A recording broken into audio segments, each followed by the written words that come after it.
দফায় আনার কথা বলছি, যেটা আমাদের 4 দাবির ভিতরে বলছে।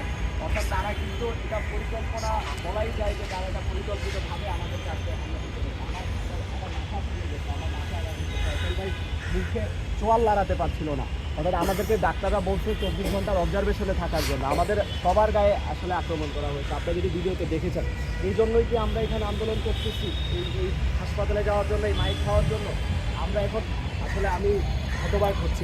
আমরা এটা তো আমি তরুণ হিসাবে তো আমি তো আশাই করতে পারি না যে আমাদের এত বড় বড় মানুষ এখানে আসছে, তারা তো আসলে একটা যে আটকাবে, তারা ঠেকায়ও নাই। তারা মানে থামো থামো থামো এরকম করতেছে, এটা কি হয় আসলে? তারা ন্যূনতম চেষ্টাও করে নাই যে তাদের আন্দোলনকারীদের থামানোর জন্য।